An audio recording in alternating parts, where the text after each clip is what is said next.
Χαίρετε. Η υπεροχή του ελληνισμού είναι μία πραγματικότητα η οποία αποδεικνύεται αφενός μεν από τα επιτεύγματα τα οποία κατόρθωσαν οι Έλληνες είτε στον χώρο της ιστορίας είτε στον χώρο του πολιτισμού, και αφετέρου αποδεικνύεται από τας μεγάλες προσωπικότητες τας οποίας ανέδειξε η ελληνική φυλή. Υπάρχουν πίνακες που αναφέρονται εις φιλοσόφους, εις ποιητάς, εις γλύπτας, εις ζωγράφους, εις λογοτέχνας, οι οποίοι πίνακες αποδεικνύουν το πλήθος και την ποιότητα των τέκνων της ελληνικής φυλής, τα οποία εδόξασαν την πατρίδα μας, εδόξασαν τον ελληνισμό και το σπουδαιότατον προσέφεραν τα πάντα εις τον ανθρώπινο πολιτισμό. Αυτές οι προσωπικότητες αναδεικνύονται εις όλους τους χώρους όπου ενεφανίστηκε ο ελληνισμός. Είτε είναι στη Μεγάλη Ελλάδα, στην κάτω Ιταλία δηλαδή, είτε είναι στον Εύξηνο Πόντο, είτε είναι στη Μέση Ανατολή, είτε είναι στη Βόρειο Αφρική, οπουδήποτε υπήρξαν ελληνικές πόλεις, εκεί ανεδείχθησαν επιφανείς προσωπικότητες του πνεύματος. Διεκρίθημεν επίσης, και αυτό φυσικά είναι σπουδαίο, και στην στρατιωτική μας ισχύ, στη στρατιωτική μας δύναμη, στις πολεμικές μας αρετές, χάριν εις τας οποίας και μόνον επραγματοποιήθη η ελληνική δόξα, για την οποία σήμερα υπερηφανευόμεθα. Προσωπικότητες δεν είναι μόνο ο Σωκράτης, ο Πλάτων, όλες αυτές οι πολύ γνωστές φυσιογνωμίες. Υπάρχει ένα πλήθος ανθρώπων που δυστυχώς στην Ελλάδα είναι άγνωστοι, πασίγνωστοι στο εξωτερικό όπου σπουδάζεται η αρχαία Ελλάς, και εδώ δεν τους γνωρίζουμε. Το 1972 έκανα μία προσπάθεια και εξέδωσα ένα ονομαστικό λεξικό όπου παρουσίαζα 1500 τέτοιες προσωπικότητες. Το 1996 εκδώσαμε μία άλλη μελέτη, αυτή εδώ, αρχαιοελληνικές προσωπικότητες, όπου αναφέραμε μέσα προσωπικότητες με δύο λόγια, τι ήσαν ο καθένας, για να αντιληφθούμε σε γενικές γραμμές εμείς οι νεοέλληνες ότι πίσω μας υπάρχει ένα παρελθόν ένδοξης ιστορίας, ένα παρελθόν περιλάμπρου πολιτισμού. Το σπουδαιότατο μάλιστα εις αυτά είναι το γεγονός της γυναικείας παρουσίας. Υπήρξαν Ελληνίδες που ήσαν φιλόσοφοι, που ήσαν ποιήτριε, που ήσαν Ολυμπιονίκε. Η Κινίσκα, η κόρη του βασιλέως Αρχιδάμου της Σπάρτης, έλαβε μέρος στους Ολυμπιακούς Αγώνας στην αρματοδρομία και κέρδισε. Οι γυναίκες της Σπάρτης, εν αντιθέσει προς τις γυναίκες των Αθηνών, είχαν πολιτικά δικαιώματα. Γυμνάζοντο στα γυμναστήρια. Δεν υπήρχε περίπτωση της ανυπαρξίας ισότητος μεταξύ Σπαρτιατών και Σπαρτατισσών. Απέναντίας στην Αθήνα η γυναίκα ήταν κάπως περιορισμένη και εστερείτο πλήρως πολιτικών δικαιωμάτων. Στην Αθηναϊκή Δημοκρατία η γυναίκα δεν είχε δικαίωμα ψήφου. Στη Σπάρτη, την ολοκληρωτική Σπάρτη, η γυναίκα είχε δικαίωμα ψήφου, μετήχε σε όλες τις πολιτικές διαδικασίες. Και βέβαια το σύστημα της Σπάρτης, το οποίο το έχουν υποτιμήσει, είναι ένα τέλειο πολιτιακό σύστημα. Με τους δύο βασιλείς, με τους 5 φόρους και με την Απέλα, δηλαδή την Σπαρτιατική Εκκλησία του Δήμου. Οι Σπαρτιάτε με την νομοθεσία του Λικούργου και με άλλες νομοθεσίες είχαν πετύχει να εμφυσίσουν εις τον λαό όχι μόνο ένα ηρωικό ήθος το οποίο θαυμάζουμε και το λακωνίζει στη φιλοσοφή, ένας τρόπος του διαλέγεστε ο οποίος βασίζεται στην ολιγολογία και στη σύνθεση, αλλά είχαν επιτύχει να έχουν μια κοινωνία ιεραρχημένη, η οποία επειδή το ιεραρχημένη επεκράτη και πειθαρχία. Πειθαρχία σημαίνει άρχο, διοικό δηλαδή, δια της πειθούς. Έχω πείσει τους άλλους ότι εγώ πρέπει να άρχω και οι άλλοι με υπακούουν. Η πειθαρχία δεν είναι δουλοπρέπεια, δεν είναι δουλικότης, απέναντίας είναι αρετή. Όσον αφορά για τη λακωνία τους, το λακωνίζειν και γενικότερα η λακωνία, όπως ονομάζεται ένας τρόπος του ομιλήν, περιείχε την απαγόρευση παντός περιτού. Έπρεπε να λες ακριβώς όσα πρέπει να πεις και τίποτε παραπάνω. Να εκφράζεις τα νοήματά σου με ολίγας λέξεις. Επί παραδείγματι, όταν ο βασιλεύς Σπύρος απείλησε πως θα κατέβει στη Σπάρτη και είπε ότι αν κατέβω θα σας νικήσω, αν κατέβω θα σας καταστρέψω, εάν κατέβω κτλ. Του απήντησαν με μία λέξη εάν. Έχουμε υπόδειγμα λακωνικού τρόπου του εκφράζεστε σε μία διαταγή την οποία βρήκαμε και η οποία μνημονεύεται στην ιστορία όταν κατεστράφει ο Σπαρτιατικός στόλος από τους Αθηναίους. Ο Μίνδαρος, ο Ναύαρχος, σκοτώθηκε, διέφυγε μόνο ένα πλοίο, τους είχε νικήσει ο Αλκιβιάδης και ένα πλοίο μόνο διέφυγε με τον αρχιεπιστολέα του στόλου, κάποιον ονόματι Ιπποκράτη. Αυτός έγραψε την αναφορά του, η οποία ήταν κατά κάποιον τρόπο μια στρατιωτική διαταγή υπό την έννοια ότι ήταν σύντομος, σαφής και πλήρης. Μέσα σε 4 στίχους όλη η αναφορά του, η οποία διεσώθη διότι τα αθηναϊκά πλοία κατεδίωξαν το σκάφος, την τριήρη του Ιπποκράτους και τη συνέλαβαν και πήραν την αναφορά, η οποία μνημονεύεται στα ιστορικά βιβλία. Η αναφορά του ήτο «Έρη τα κάλα, κατεστράφησαν τα πλοία. Μίνδαρος απεσούα, ο Ναύαρχος, ο Μίνδαρος πένθαρε, πεινώντι τόδες, πεινούνε οι άντρες, τι χρήδραν, τι πρέπει να κάνω». Δηλαδή σε αυτές τις λίγες σειρούλες είπε ποια είναι η πραγματική κατάσταση, τι συνέβη, ποια είναι η πραγματική κατάσταση σου τώρα και ζητούσε και οδηγίες. Υπήρχαν και φιλόσοφοι, υπήρχαν και ποιητές της Σπάρτης, διότι την έχουν δυσφημίσει τη Σπάρτη ότι δεν είχε πνευματικό βίο, είχε μόνο στρατιωτικό βίο. Λάθος, είχε και πλούσιο πνευματικό βίο. Ο Κινέθων, πασιγνώστος άγνωστος στον νεοελληνικό κόσμο, ήταν ένας ποιητής, ο οποίος μόνο ένα ποίημά του, τα Ιδιπόδια, είχε 6.600 στίχους. Κινέθων, ο Δαμάγητος ή το επιγραμματοποιός, ο Γόργος ή το φιλόσοφος, η Μεγαλοστράτη ή το ποιήτρια, η Μία ή το και αυτή ποιήτρια, αναφέρεται ο Δημήτριος ο ιστορικός και πολλοί άλλοι, μεταξύ των οποίων και ο Σώσιλος, ο οποίος έγραψε μία πλήρη ιστορία της Ιταλίας εκείνης της εποχής, διότι η Ιταλία και το όνομα είναι ελληνικό, μία από τα θυγατέρας του Θεμιστοκλέου λέγεται Ιταλία.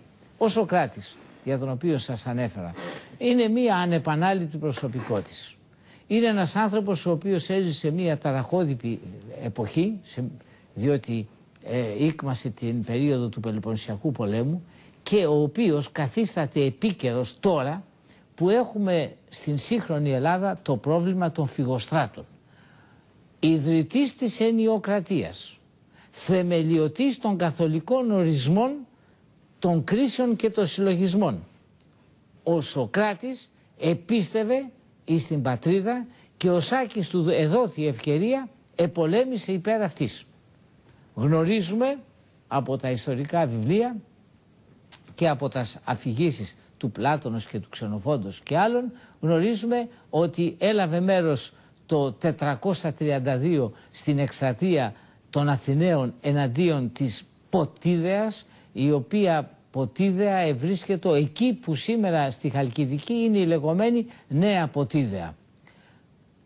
Αυτή ήταν μια πόλη που είχε ιδρυθεί τον 6ο π.Χ. αιώνα από τους Δωρείς, εν συνεχεία επικίστη από τους Κορινθίους και μετήχε στην Αθηναϊκή Συμμαχία. Απεστάτησε της Αθηναϊκής Συμμαχίας, δι' αυτό εξεστάτευσαν οι Αθηναίοι και μετά διετή πολιορκία την κατέλαβαν.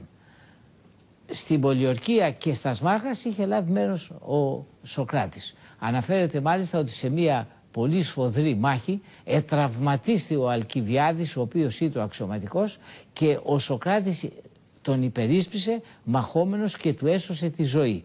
Εν συνεχεία όταν έδιναν τα μετάλλια, τα παράσημα δηλαδή της εποχής, τα λεγόμενα αριστεία, έδιναν στον Αλκιβιάδη που ήταν αξιωματικός και τραυματίας και όχι στον Σωκράτη. Ο δε Αλκιβιάδης έλεγε αυτό πρέπει να το πάρει ο Σωκράτης. Ο Σωκράτης ειρνήθη να παρασημοφορηθεί, διότι εκ πεποιθήσεως απέφευγε τας μεγάλας διακρίσεις. Δεν ήθελε τας μεγάλας διακρίσεις. Έσωσε λοιπόν τότε τη ζωή του Αλκιβιάδη. Μετά 8 χρόνια ο Αλκιβιάδης τον υπερίσπισε, διότι μετά 8 χρόνια, δηλαδή το 424 π.Χ., στο Δήλιον έγινε μία μεγάλη μάχη μεταξύ Θηβαίων και Αθηναίων. Οι Θηβαίοι κατενίξαν τους Αθηναίους, εσκοτώθησαν 1000 Αθηναίοι, μεταξύ των οποίων και ο στρατηγός τους, Ιπποκράτης, ο οποίος ήταν ανιψιός του Περικλέους. Κατά την υποχώρηση, ο Πιστοχώρη μαζί με τον στρατηγό Λάχητα και ο Σωκράτης τους συνείδησε με την ακολουθία του Έφυπος ο Αλκιβιάδης και δεν τους προσπέρασε, αλλά έμεινε και αγωνίστηκε μαζί τους. Κατόπιν γνωρίζουμε το Δήλιον που σας ανέφερα, είναι μια περιοχή όπου οι Ίωνες της Δήλου είχαν ανεγείρει ένα ιερό του Δηλίου Απόλλωνος. Οι Βιωτοί κατόπιν εκεί στην παραλία έκαναν ένα χωριό και το χωριό αυτό είναι το σημερινό Δήλεση. Προέρχεται από το Δήλιον και λέγεται σήμερα Δήλεση. Επίσης αργότερα έγινε το 422 για την ακρίβεια μία άλλη μάχη στην Αφίμπολη πάνω στη Μακεδονία.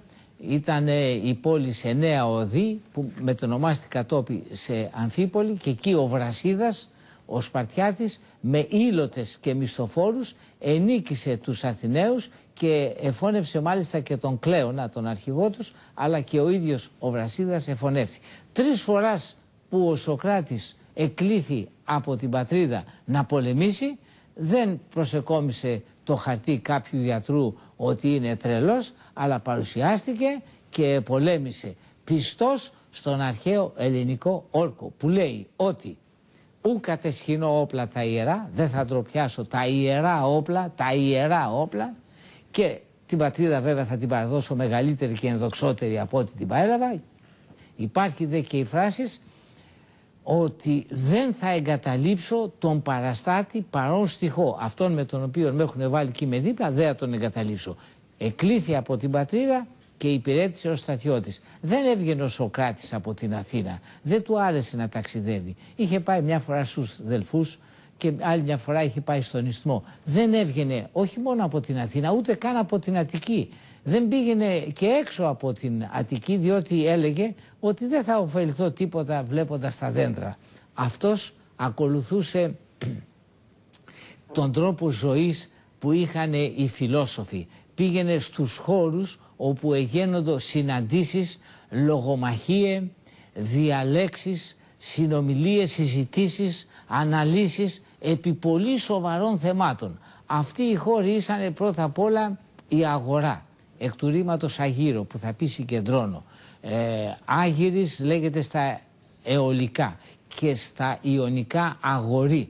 Η αγορά δεν ήταν ένας χώρος που πουλάγανε πράγματα, όχι. Ήταν ένα συγκρότημα κτηρίων με μεγαλοπρεπή οικοδομήματα, με ναούς, με αγάλματα, με στοές, με αίθουσες ψυχαγωγίας, με αίθουσες διαλέξεων και με μεγάλες πλατείες όπου συνεκεντρούται ο κόσμος και εκεί σύχναζαν και μικροπολιτέ, μετά γίνανε και μαγαζιά και έτσι πήρε την έννοια της σημερινής αγοράς. Η αγορά των αρχαίων Αθηνών ευρίσκεται εκεί που είναι σήμερα το μοναστηράκι. Πήγαινε λοιπόν στην αγορά ο Σωκράτης και συζητούσε είτε με τυχαίους που συναντούσε είτε με συναντήσεις που του έκαναν φίλοι, φέρναν κάποιο φιλόσοφο, κάποιο σοφιστή και γίνονται συζητήσεις. Μετά ήσαν τα γυμνάσια. Τα γυμνάσια ήσαν πάρα πολλά στην Αθήνα. Τα σπουδαιότερα ήταν το Λύκειον, το οποίο ανεβρέθηκε είναι στην περιοχή της σημερινής Ριζαρίου σχολής, ή το Κοινόσαργες, στην περιοχή του Κοινοσάργους αφιερωμένο στο Ηρακλέα όπου εσύχναζε ο Θεμιστοκλής, και ήτο και η Ακαδημία εκ του ονόματος του ήρωος Ακαδήμου, όπου ήσαν οι κήποι και εκεί εγένοντο συζητήσεις. Ο Κίμων είχε φροντίσει για την δεδροφύτευσή της, πήγαιναν φιλόσοφοι και συζητούσαν κτλ. Είχαμε λοιπόν την αγορά, είχαμε τα γυμνάσια, εν συνεχεία είχαμε τα σχολάς.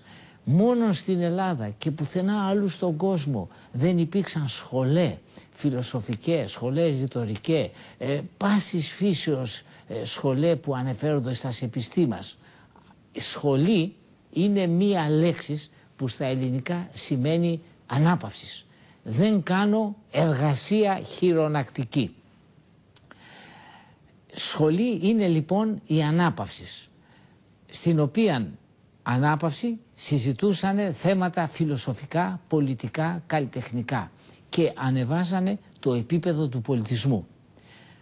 Εκείνοι οι οποίοι δεν είχαν σχολή και εργάζοντο, έλεγε το τότε, και τώρα βέβαια η φράση υπάρχει ασχολούνται, ασχολούμε, ασχολία.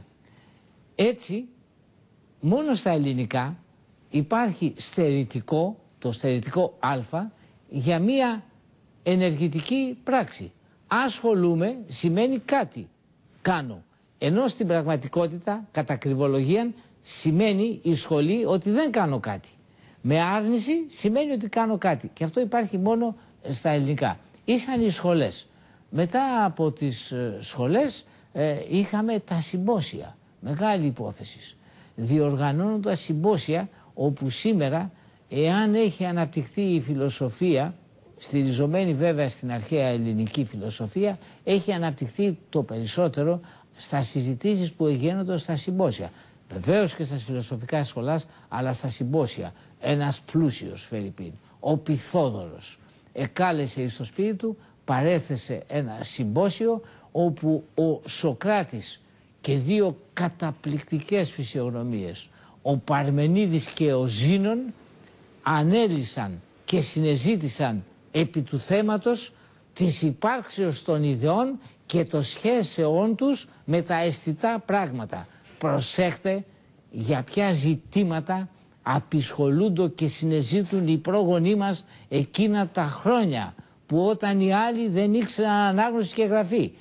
Η ύπαρξη των ιδεών και οι σχέσεις των ιδεών με τα αισθητά πράγματα είχε γίνει η συζήτηση αυτή στην οικία του Πυθοδόρου. Είχε γίνει και στον Αγάθωνα, είχαν γίνει πολύ μεγάλες συζητήσεις. Μάλιστα σε μία συζήτηση παρίσταται ο Ευκλήδης, ο μαθηματικός Θεόδωρος και ένα πολύ νεαρό παιδί, ο Θεέτητος. Υπάρχει και διάλογος του Πλάτωνος, Θεέτητος. Ο Θεέτητος, ο οποίος ήταν ένας καταπληκτικός μαθηματικός και δεν ξέρουμε πόσο θα είχε εξελίξει την μαθηματική επιστήμη εάν μόλις σε ηλικία 21 ετών δεν εφωνεύεται στη μάχη στην Κόρινθο. Ο Σοκράτης, γνωρίζουμε, γιατί πρέπει να πούμε μερικά πράγματα για αυτόν, επειδή εκφράζει το ελληνικό πνεύμα, ο Σοκράτης γεννήθηκε εδώ στην Αθήνα την 6η του μηνός Θαργιλιώνος, που αντιστοιχεί στην 26η Μαΐου του 470 π.Χ. και απέθανε τον ίδιο μήνα, στις 10 του μηνός, του ιδίου μηνός, το 399. Δηλαδή εθανατώθη τότε, εδολοφονήθη από τους δημαγωγούς της εποχής. Ο πατέρας ήταν ένας ταπεινός επαγγελματίας, λιθοξώος στο επάγγελμα, σοφρονίσκος, ο οποίος έκανε τη χοντροδουλειά πάνω στο μάρμαρο, το οποίο το παρελάμβανε μετά ο γλύπτης και έκανε το άγαλμα των Αδριάντα, το γλυπτό. Του φαίνανε δηλαδή ένα μεγάλο όγκο μαρμάρου και αυτός τον πελεκούσε, τον λάξευε για την ακρίβεια, να του δώσει κάποιο χοντρικό σχήμα και εν συνεχεία επενέβαινε ο γλύπτης. Μητέρα του Σοκράτος ήταν η Μαία Φεναρέτη, η οποία ήταν παντρεμένη στο παρελθόν με κάποιον Χερέδημο, από τον οποίο είχε ένα παιδί, τον Πατροκλέα, τον οποίον ο Σοκράτης θεωρούσε ομομήτριο αδελφό, αλλά όχι ομοπάτριο. Ο Σοκράτης δεν σπούδασε πουθενά, δεν είχε πάει σε καμία σχολή όταν ήταν μικρός, αλλά βοηθούσε τον πατέρα του στη δουλειά και έμαθε και αυτός την γλυπτική. Έγινε διεγλύπτης, διότι όπως βεβαιώνουν πολλοί ιστορικοί και ο Διογέννης ο Λαέτιος, στα προπήλαια της Ακροπόλεως υπήρχε ένα ανάγλυφον των τριών χαρίτων, Εφροσύνη, Θάλια, Αγλαΐα, το οποίο απεδίδεται ότι το είχε κατασκευάσει ο Σωκράτης. Όταν ήταν μικρό παιδί, μία μέρα συζητώντας στο εργαστήριο όπου δούλευε, έφερε ωραία επιχειρήματα ως προς την αμοιβή του. Ο φιλόσοφος Αρχέλαος που παρακολούθησε τη συζήτηση αντελήφθη ότι αυτό το παιδί είναι πολύ έξυπνο και το επήρε μαζί του και από τον Αρχέλαο πήρε την πρώτη μόρφωση, αλλά τη βασική του μόρφωση την οφείλει στον πρόδικο, τον οποίον επλήρωνε για να μορφώνεται, διότι ο πρόδικος δεν δίδασκε κάτι χωρίς αμοιβή. Δούλευε και τα βράδια πήγαινε στον πρόδικο, του έδινε λεφτά και τον εμόρφωσε ο πρόδικος. Εν συνεχεία ξέρουμε ότι σε μεγάλη ηλικία, σε ηλικία 55 χρονών, μεγάλη ηλικία για εκείνη την εποχή, ενυφεύθη την Ξανθίπη, από την οποία αναπέκτησε 3 ιούς, τον Λαμπροκλή, τον Μενέξενο και εκτός από αυτούς και τον Σοφρονίσκο, που είχε δώσει το όνομα του πατέρα του, εκτός από αυτούς υποστηρίζεται ότι είχε παντρευτεί, νυμφευθεί για την ακρίβεια, και την κόρη του Αριστίδου, με την οποία ίσως είχε παιδιά. Αυτά δεν τα ξέρουμε εάν είχε άλλα παιδιά. Γνωρίζουμε όμως αυτούς τους 3 ιούς, οι οποίοι δεν ανεδείχθησαν σε κάτι, δεν διεκρίνησαν σε κάτι. Ο ίδιος το επάγγελμά του δεν το απέδιδε χρήματα και οι ερευνητές που ανεζήτησαν να μάθουν πώς ζούσε ο Σωκράτης, διότι ο Σωκράτης δεν εδέχεται να πάρει λεφτά για αυτά τα οποία εδίδασκε και δεν εδέχεται να πάρει λεφτά από δωρεάς που του έκαναν οι φίλοι του για να ζήσει, διότι ο Σωκράτης ήταν πραγματικά ένας εθελοντής φτωχός. Ήθελε να είναι φτωχός. Του έδωσε ο Αλκιβιάδης δούλους, δεν τους δέχτηκε. Του έδωσε ο Αρίστιπος, ο μαθητής του, χρήματα, δεν τα δέχτηκε. Και όχι μόνο δεν τα δέχτηκε, αλλά δεν κατεδέχεται όταν τον εκάλεσε ο βασιλεύς της Μακεδονίας να τον επισκεφθεί, όπου ευρίσκεται και ο Ευρυπίδης και άλλοι ποιητές, ο Σωκράτης αρνήθηκε να πάει και να έχει τα ωφέλη μέσα στα βασιλικά ανάκτορα. Την εποχή εκείνη τα χρήματα, για να κάνουμε μια διευκρίνηση, ήσαν τα εξής. Η κατώτερη νομισματική μονάς ήταν ο οβολός, ή το 0,4 του γραμμαρίου ασήμι, ο οβολός. 6 οβολοί έκαναν 1 δραχμή εκ του δράτου. Ότι στην αρχή οι οβολοί, τα νομίσματα, ήσανε σαν ραβδιά. Όταν τα πιάνες λοιπόν τα 6 εκ του δράτου, βγήκε ο όρος δραχμή. 6 οβολοί κάνανε 1 δραχμή. 100 δραχμέ κάναν 1 αμνά, η οποία ήταν περίπου 440-450 γραμμάρια ασήμι σε αξία.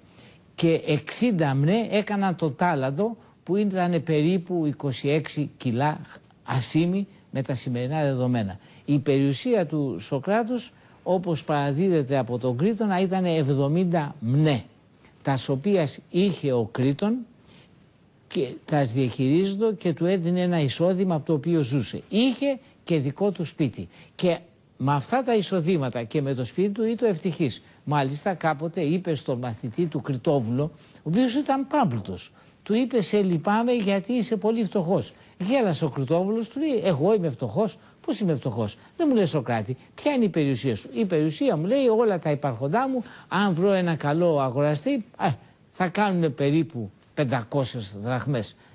500 δραχμές σε μένα η περιουσία μου? Η περιουσία σου, λέει ο Σωκράτης, είναι 100 φορές και 1000 φορές μεγαλύτερη από τη δική μου. Αλλά εγώ με τα χρήματα που έχω μπορώ και αντιμετωπίζω τα έξοδα της ζωής μου και μου φτάνουν και ικανοποιούμε. Ενώ εσύ με τα χρήματα που έχεις, επειδή έχεις ένα πλούσιο τρόπο ζωής, τα χρήματα δεν σου φτάνουν και χρειάζεσαι πολλαπλάσια και γι' αυτό υποφέρεις. Και η μόρφωση επραγματοποιείται στα γυμνάσια, στην αγορά, με τις διαλέξεις, με τις συζητήσεις, στα συμπόσια, στα σχολάς, στους ιδιωτικούς και δημοσίους διδασκάλους, οι οποίοι επληρώνονται με τα λεγόμενα διδασκάλια, και φυσικά στα θέατρα.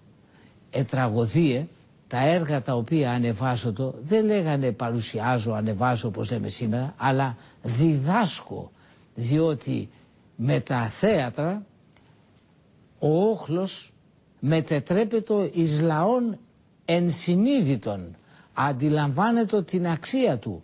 Τα θέατρα δια των έργων μετέδιδαν εις τον λαό όχι μόνο γνώσεις, η Πέρσε του Εσχύλου έχει γνώσεις, αλλά όχι μόνο γνώσεις, μετέδιδαν διαμόρφωση χαρακτήρος, είχαν ηθοπλαστικών σκοπών.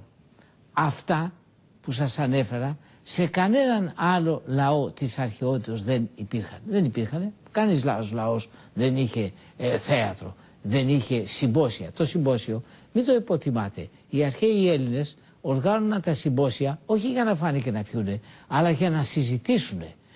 Σπουδαιότερες φιλοσοφικές διαλέξεις έχουν γίνει κατά τη διάρκεια των συμποσίων και έχουν ελεχθεί φράσεις καταπληκτικές επί των συμποσίων των αρχαιοελληνικών. Για τα θέματα στα οποία είχαν συνομιλήσει έχουν γραφεί ολόκληρα βιβλία, έχουν γίνει καθηγητές πανεπιστημίων, έχουν δοθεί διατριβέ. Το ίδιο και με τα φιλοσοφικά σχολάς, είτε ήταν ο κήπος του Επικούρου, είτε ήταν η Στοά του Ζήνωνος, η Ακαδημία του Πλάτωνος, το Λύκειο του Αριστοτέλους, όλα αυτά στους άλλους λαούς ήσαν τελείως άγνωστα.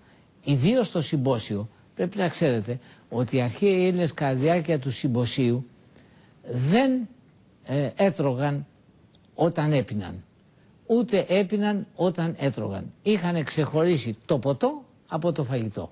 Στην αρχή εκάθιτο σε κάτι ωραία τραπέζια, τα οποία είχαν σε σχήμα πι, και εκάθιτο είτε σε δίφρους λέγεται ένα κάθισμα που έφερε δύο, είτε ήσαν σχεδόν ξαπλωμένοι σε ανάκλυντρα και είχαν υπαγγόνια μαξιλάρια που ακουμπούσαν με τον αγκώνα και ειδικά ποτήρια να μπορούν να πίνουν το κρασί χωρίς να χύνεται.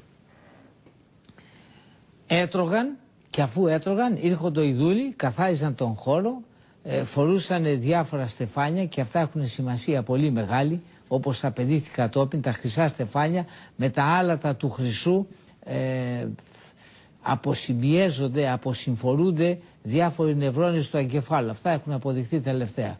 Και ορίζεται ο άρχον του πότου ή ο λεγόμενος συμποσίαρχος, ο οποίος όριζε και το θέμα της συζητήσεως. Στην διάρκεια της συζητήσεως έπιναν κρασί, όχι άκρα των ίνων, έφεραν το κρασί, εν συνεχεία σε ειδικά δοχεία τα οποία λέγονται κρατήρες, το ανεμίεγνιαν με αναλογία 2/3 με νερό και έβαζαν και μέλι και είχαν πίτες και ξηρούς καρπούς. Ορίζανε το θέμα και γένετο η συζήτηση, η οποία διαρκούσε μέχρι να τελειώσει. Και όταν τελείωνε όλη η συντροφιά επλένετο και έκαναν μία ομάδα που ελέγεται κόμος. Έβγαιναν έξω τραγουδώντας τραγούδια και πηγαίνανε σε φιλικά σπίτια. Κόμος η ομάς, οδή το τραγούδι είναι η κομμωδία. Εξελίχθη μετέπειτα στην κομμωδία. Ο Σωκράτης συζητούσε μαζί με τους φίλους του και ενώ περπατούσαν στην αγορά ή στατεμένοι των μουσών, διότι τότε η Αθήνα ήταν το ομορφότερο μέρος του κόσμου. Είχε μία καταπληκτική βλάστηση, είχε λόφους, ποταμούς, ο Ηριδανός που κατέβαινε από τον Ημιτό, συναντάτο εκεί που είναι τώρα το νοσοκομείο Συγκρού με τον Ηλισσό και μαζί πηγαίναν προς το Φάληρο όπου συναντώνται με τον Κηφισό και έφευγαν στη θάλασσα. Εκεί στα Ηλυσιάδας Μούσας που ήταν πλατάνια γίνονται συζητήσεις ή και πηγαίνανε στο κέντρο του άστρους. Μάλιστα μια φορά ο Σωκράτης όπως πήγαινε με τους μαθητάς του συναντήθηκε με την ετέρα Καλιστό, σύνηθες όνομα για εταίρες, διότι σημαίνει πολύ ωραία, η οποία ήταν μαζί με τους φίλους της. Και οι δύο συντροφιές σταματήσανε και η Καλιστό λέει στο Σωκράτη: Σωκράτη, εγώ μπορώ να σου πάρω όλους τους φίλους σου, ενώ εσύ δεν μπορεί να πάρεις κανέναν από τους δικούς μου. Και ο Σωκράτης απήντησε: ναι, βέβαια, έτσι είναι, διότι εγώ τους οδηγώ στον ανήφορο, ενώ εσύ στον κατήφορο. Σκοπός των συζητήσεων ήτανε όχι η κοσμολογία, όχι τα φαινόμενα της φύσεως, αλλά ο άνθρωπος. Ο Σωκράτης είναι ο πρώτος στην παγκόσμια ιστορία της φιλοσοφίας, ο οποίος εισήγαγε στη φιλοσοφία τη μελέτη του ανθρώπου, ξεκινώντας από το να γνωρίζεις τον εαυτό σου, την δελφική προσταγή, το γνώθεις εαυτόν. Ήθελε να εκπαιδεύσει τους άλλους βάσει ηθικών αρχών, τα οποία είχε διατυπώσει με ένα πολύ ωραίο σύστημα, το οποίο θα σας περιγράψω. Στις συζητήσεις τις οποίες είχε, ξεκινούσε ο Σωκράτης από κάτι το οποίο με τα βεβαιότητος ήξερε. Ποιο? Το ότι δεν ξέρει τίποτε. Εν είδα ότι ουδέν είδα. Δεν είναι άρνηση της γνώσεως, είναι γνώσης της αγνίας. Ξεκινούσε δηλαδή από κάτι θετικό. Ήθελε να συζητήσει με τον στρατηγό Μένονα, ένας σπουδαίος στρατηγός, ο οποίος είχε πολεμήσει μαζί με τον Κύριο εναντίον του Αταξέρξου στη μάχη στα Κούναξα το 401. Συναντηθήκανε λοιπόν στην Αθήνα, ο στρατηγός αυτός ήταν από τη Θεσσαλία, είχε έρθει στην Αθήνα και όταν τον είδε ο Σωκράτης χαιρετηθήκαν και τα λοιπά. Τι κάνεις? Του λέει ο Σωκράτης: μωρέ, ξέρεις, του λέει, έχω φτάσει σε μια μεγάλη ηλικία και δεν ξέρω τι θα πει αρετή. Τι σημαίνει αρετή? Ο στρατηγός απορεί. Σοβαρά, του λέει ο Σωκράτης, δεν ξέρεις τι θα πει αρετή? Ναι, δεν ξέρω, δεν έχω καταλάβει τι θα πει αρετή. Δεν είναι δύσκολο πράγμα, του λέει ο στρατηγός, θα σου πω εγώ. Και αρχίζει να του λέει τι είναι αρετή. Αφού τελείωσε, ο Σωκράτης προσποιήθηκε ότι δεν ήξερε. Του κάνει τώρα μια ερώτηση. Μα αυτό που μου είπες πώς συμβιβάζεται? Α, ναι, όχι, μια στιγμή να το διορθώσουμε. Δεν είναι έτσι, το διορθώνουμε έτσι. Α, ωραία, το διορθώνουμε έτσι. Αλλά τώρα όμως γεννάται άλλο θέμα. Αφού το διορθώσαμε έτσι, αυτό δεν ταιριάζει με εκείνο που είπες, και στο τέλος του αποδεικνύει ότι νόμιζε ότι ήξερε τι θα πει αρετή, ενώ πραγματικά δεν ήξερε. Και αρχίζει η συζήτηση και σιγά σιγά με μία τέχνη που λέγεται μεευτική του βγάζει από μέσα το μυαλό του τι είναι αρετή και εξηγεί τι είναι αρετή. Έλεγε δε ο Σωκράτης ότι εγώ έβγαλα το μέευμα, το πεδίο όμως είναι δικό σου, εσύ το βρήκες. Εγώ βοήθησα και έβγαλα το μέευμα, ακολουθώντας την τέχνη της μητρός του, η οποία ήτο Μέα. Συζητάει με τον Μάντη και η ιερέα τον Ευθύφρονα. Συναντηθήκανε στη Βασίλειο Στοά και μιλάνε περί ευσεβίας. Και στο τέλος του αποδεικνύει ότι δεν ξέρει τι είναι ευσέβεια ο ιερεύς. Και ο ιερεύς για να ξεφύγει λέει: Σωκράτη, θα συνεχίσουμε τη συζήτηση μια άλλη φορά, γιατί τώρα επήγομαι να πάω κάπου. Η ηρωνία του Σωκράτους, η περίφημη σωκρατική ηρωνία, ήταν αυτό. Προσεποιεί το πως δεν ήξερε. Κάποτε που συζητούσε με τον Γοργία, ήρθε ένας νεαρός ο Πόλος, σοφιστής, και τους είπε: δεν τα λέτε σωστά. Και ο Σωκράτης δεν του είπε: τι είναι αυτά που μας λες? Λέει: μπράβο, σε ευχαριστούμε. Διότι εμείς που είμαστε ηλικιωμένοι και μεγάλοι, πρέπει να έχουμε νεαρούς φίλους για να μπορούμε να μας διορθώνουν όταν κάνουμε λάθη. Έλα λοιπόν Πόλο, εξήγησέ μας, του λέει, πώς έχει το... Και στο τέλος του απέδειξε ότι αυτός είχε άδικο.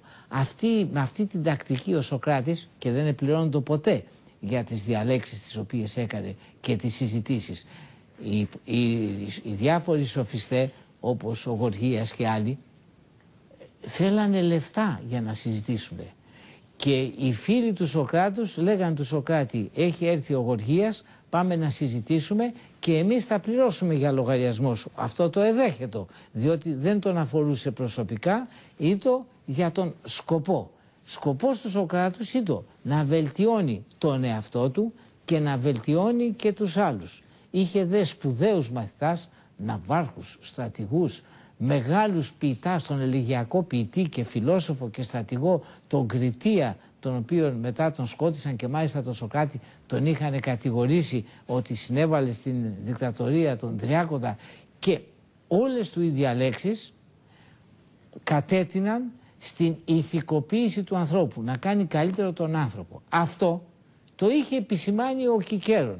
Ο Κικέρον ζούσε σε μία έπαυλη που είχε σε μία πόλη της Ιταλίας που λέγεται Τούσκουλον και την οποία είχε ιδρύσει ο ιός του Οδυσσέως Τηλέγωνος. Είχε ένα παιδί από την Κύρκη, λέγεται ο Τηλέγωνος και είχε φτιάξει αυτή την πόλη. Εκεί έζει ο Κικέρον, ο οποίος έγραψε ένα περίφημο σύγγραμμα.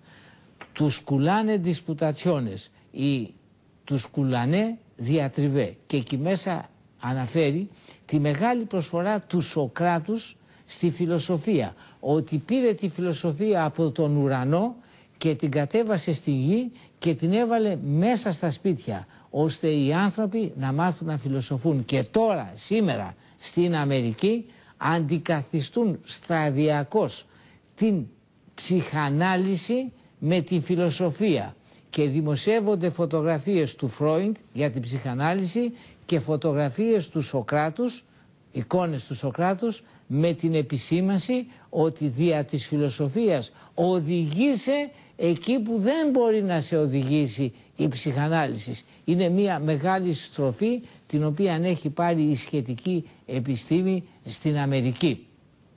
Οι φίλοι του τον παρακολουθούσανε όταν, ας πούμε, του απηγγέλθη κατηγορία. Ο Σωκράτης είχε αδιαφορήσει τελείως ή πίστευε στο Θεό, οπωσδήποτε πίστευε στο Θεό και πίστευε και στην αθανασία της ψυχής. Γι' αυτό, και θα τα πούμε μία άλλη φορά, αυτά είναι πολύ ενδιαφέροντα, στον τελευταίο του διάλογο περί ψυχής που είναι αφιερωμένο στο Φέδωνα. Ο Φέδωνας ήταν νεαρό παιδί, 17 χρονών, μαθητής του Σωκράτους και είχε μακριά μαλλιά και ο Σωκράτης τον παρακάλεσε να μην τα κόψει τα μαλλιά του όταν θα πεθάνει, διότι εις ένδειξη πέθους οι Αθηναίοι έκοβαν τα μαλλιά τους.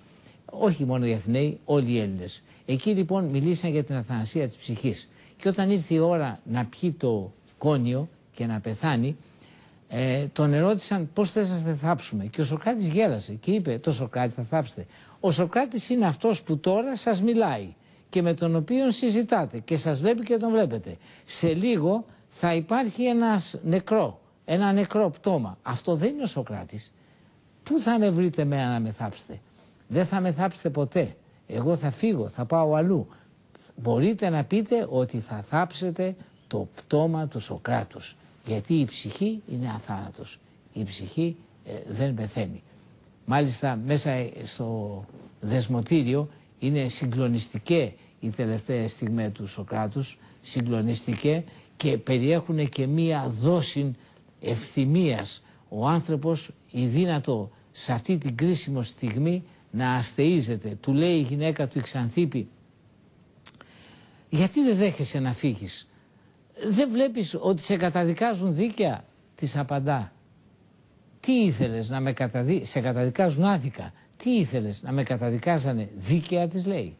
Ο Αριστόδημος, ο οποίος έκλαιγε, του λέει: Αριστόδημε, μη φωνάζεις, μην κλαις. Γι' αυτό διώξαμε τις γυναίκες, για να μπορέσουμε να είμαστε σοβαροί. Όλη η φιλοσοφία μετέπειτα έχει δεχτεί την επιρροή του Σωκράτους. Γιατί? Διότι η φιλοσοφία στηρίζεται στις έννοιες.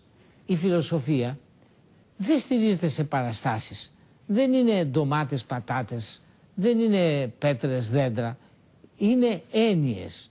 Και ιδρυτής, θεμελιωτής και άνθρωπος που ανέπτυξε τις έννοιες δια της λεγόμενης ενιοκρατίας ήταν ο Σωκράτης, ο οποίος έλεγε ότι εγώ διαφέρω από πολλούς στο ότι εγώ τρώω για να ζω, ενώ οι άλλοι ζουνε για να τρώνε. Δεν πίστευε στην αξία του τι έχεις, αλλά στην αξία του τι είσαι.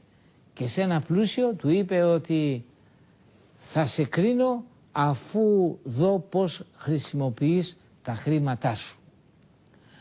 Για τον Σωκράτη και τη φιλοσοφία του θα μιλήσουμε εκτενώς μία άλλη φορά. Εκείνο το οποίο θα ήθελα να σας συστήσω είναι αυτό το βιβλίο που έχω γράψει, «Ο Σωκράτης μπροστά στο θάνατο». Επαναλαμβάνω ότι εγώ δεν είμαι πολιτής βιβλίων. Δεν είμαι έμπορος βιβλίων. Ομιλώ για δικά μου βιβλία. Αυτό είναι ο Σωκράτης μπροστά στο θάνατο, που περιγράφει τα πάντα για τον Σωκράτη. Είναι μια πλήρης βιογραφία. Και είναι ντροπή που σας λέγω ότι είναι το μόνο βιβλίο που έχει βιογραφία πλήρη του Σωκράτους. Δεν υπάρχουν άλλα βιβλία με τη βιογραφία του Σωκράτους. Δεν μας απασχολεί ο Σωκράτης. Δεν μας απασχολούν οι αρχαιοελληνικές προσωπικότητες. Να μάθουμε ποιοι ήσαν και τι έκαναν. Και για αυτές τις προσωπικότητες θα αφιερώσουμε την επομένη εκπομπή. Εκείνο που ήθελα τώρα να παρατηρήσω είναι ότι πρέπει να ενθυμούμεθα, και είναι έργο βέβαια του ανυπάρκτου Υπουργείου Πολιτισμού, την αρχαία γεωγραφία. Διότι από τη γεωγραφία και από τα ονόματα βγάζουμε σοβαρά ιστορικά συμπεράσματα. Θα σας φέρω ένα παράδειγμα. Τα πανάρχαια χρόνια υπάρχει ο βασιλεύς Δάρδανος. Βασιλεύει στη Δαρδανία, η οποία είναι μια περιοχή στην Ιωνία. Ο Δάρδανος έχει γιο τον Εριχθόνιο, ο οποίος νυμφεύεται την Αστιόχη και κάνουν ένα παιδί τον Τρό. Ο Τρός με οξία, με ωμέγα οξία, ο Τρός όταν ανέλαβε βασιλεύς ονόμασε την περιοχή Τροάδα και την πρωτεύουσα αυτής της περιοχής Τρία. Επειδή εξετίμει τον φιλόσοφο και μαθηματικό Άσιο, ο Άσιος είναι ένα αρχαίο αρσενικό όνομα. Υπάρχει και το θηλυκό, η σύζυγος του Προμηθέως, Ασία. Ο Άσιος λοιπόν ήταν μαθηματικός και φιλόσοφος, τον θαύμασε ο βασιλεύς Τρός και μετονόμασε την περιοχή σε Ασία. Και οι Έλληνες εκάλουν την πέραν του Αιγαίου χώρα Ασία, η οποία μετά προχώρησε μέχρι τα βάθη. Έτσι, όταν οι ξένοι σήμερα σε όλο τον κόσμο ονομάζουν μία από τα 5 υπήρους, τη μεγαλύτερα που είναι το 1/3 της γης, την Ασία, πρέπει να ξέρουν ότι είναι ελληνικό το όνομα. Έχει σημασία να γνωρίζουμε την ονοματοδοσία και γι' αυτά θα κάνουμε μία εκπομπή. Τώρα, εκείνο που με ενδιαφέρει να πω το εξής. Αυτές οι εκπομπές, όπως είδατε, δεν έχουν μία πολιτική χρειά. Δεν σας μιλάω για τη βασιλική περιουσία ή για το πανεπιστημιακό άσυλο ή για την τρομοκρατία ή για τις υποκλοπές ή για τους αστρατεύτους κτλ. Μιλάμε για την αρχαία Ελλάδα. Έρχεται όμως ο Ευρωβουλευτής κύριος Παπαδημούλης, εμφανίζεται στο Μέγα και με κατηγορεί και λέει ότι είμαι ναζιστής. Μα όταν μιλάς για την αρχαία Ελλάδα είσαι ναζιστής? Κύριε Παπαδημούλη, εν απουσία μου με κατηγορήσατε και αυτό δεν είναι έντιμο. Να κατηγορείτε κάποιον απόντα. Εμένα δεν με πειράζει. Γιατί? Διότι εγώ εμπνεώμαι από τον Σωκράτη. Και ο Σωκράτης είπε, εν απουσία μου επιτρέπω και να με δίνουν. Μπορείτε και να με δίνετε εν απουσία μου. Μπορείτε να κάνετε ό,τι θέλετε. Επειδή όμως θέλω να βαστάω ένα επίπεδο στις σχέσεις μου με αυτούς που με ακούν, σας παρακαλώ πολύ, σας έστειλα ήδη μια επιστολή την οποία θα τη λάβετε, ευγενεστάτη, να έρθετε εδώ στην εκπομπή.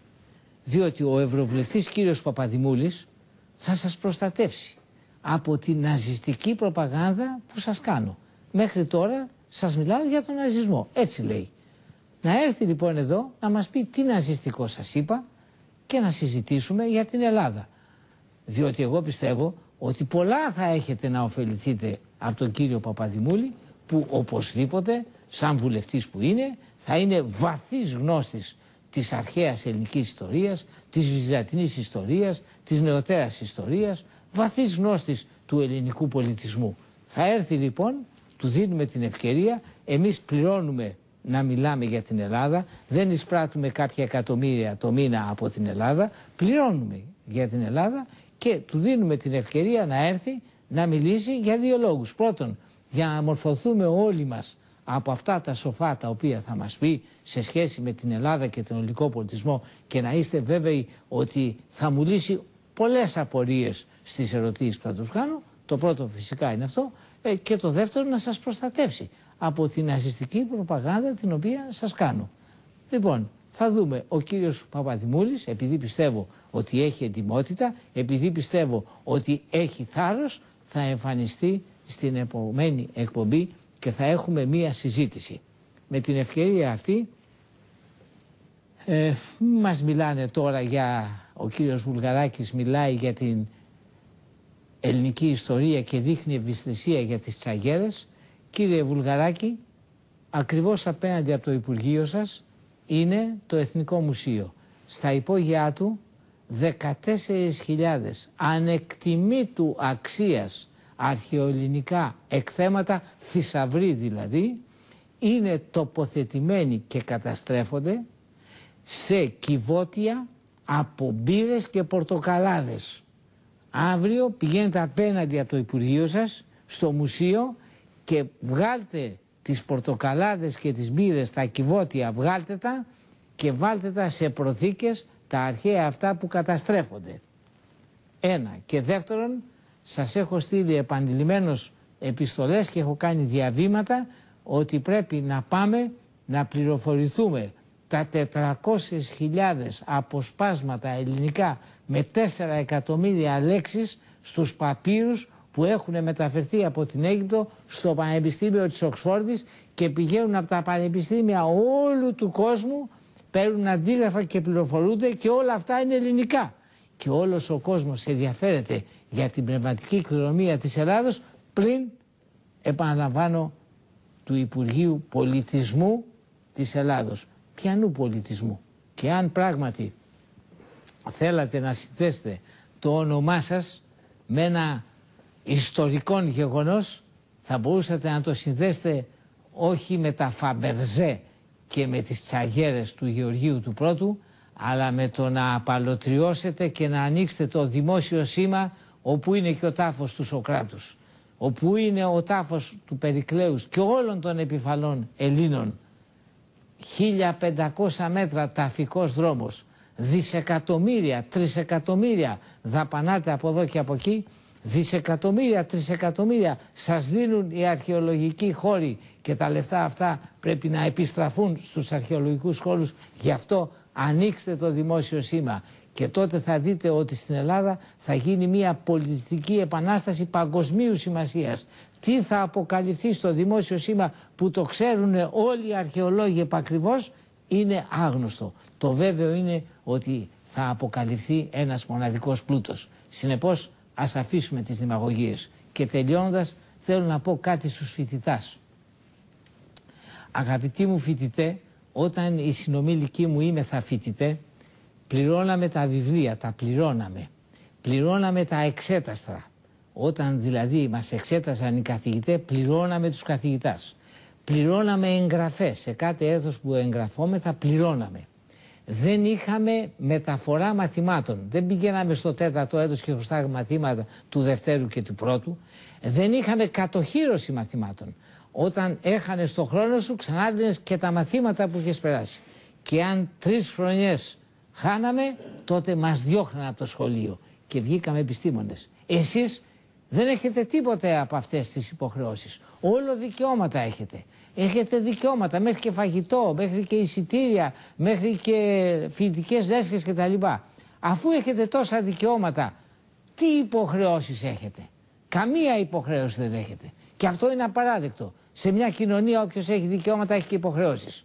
Και δεν μπορεί να έχει υποχρεώσεις ο εργαζόμενος στα χωράφια, ο εργαζόμενος στα εργοστάσια, ο εργαζόμενος στις τηλεοράσεις να έχει του κόσμου τις υποχρεώσεις και εσείς οι φοιτητές να παίρνετε τόσα από το κράτος, να έχετε τόσα δικαιώματα από το κράτος και να μην έχετε καμία υποχρέωση και να αυταδιάζετε και να χτίζετε γραφεία καθηγητών, να τους κλείνετε τις πόρτες, να πιάνετε πριτάνεις και να τους βγάζετε έξω.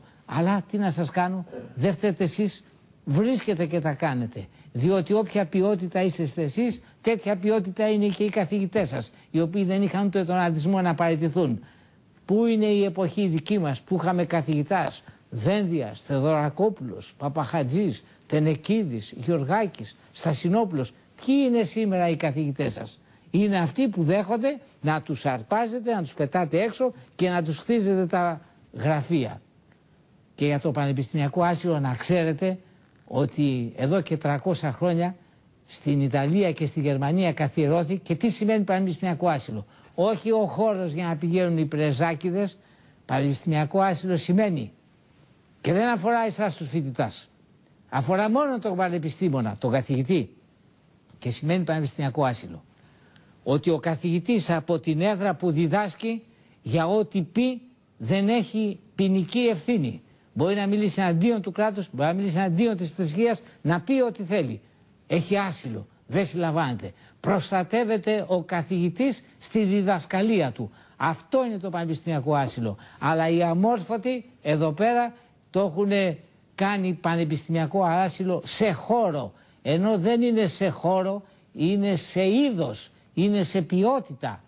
Είναι στην διδασκαλία του καθηγητού. Αλλά όταν μας διοικούν αμόρφωτοι, αστοιχείωτοι, είναι επόμενο και εσείς να έχετε ξεστραβωθεί τελείως. Ποιοι μας διοικούν, πρέπει να το μάθετε. Οι εθνοπατέρες. Δεν είναι δυνατόν να μην ενδιαφέρεστε να μάθετε ποιοι σας διοικούν, αυτοί σας διοικούν. Διαβάστε να δείτε ποιοι σας διοικούν. Επιμένω στο Σωκράτη, μπροστά στο θάνατο, επιμένω σε αυτό το βιβλίο η Επανάστασης και όσοι ενδιαφέρονται να δούνε τα θέματα της Βασιλείας και τα λοιπά, υπάρχει και αυτό το βιβλίο η Βασιλεία. Είναι βιβλία φτηνά. Αυτό εδώ το έντυπο που είναι αρχαιολογικές προσωπικότητες διανέμεται δωρεάν, έχει πάνω και τη σφραγίδα, διανέμεται δωρεάν και θα το στείλουμε σε αυτούς οι οποίοι μας τηλεφώνησαν και μας έστειλαν τις διευθύνσεις τους, εφόσον δεν είναι πάρα πολύ. Το τηλέφωνο είναι 3605, το είναι γραμμένο σε αυτό το τηλέφωνο, μπορεί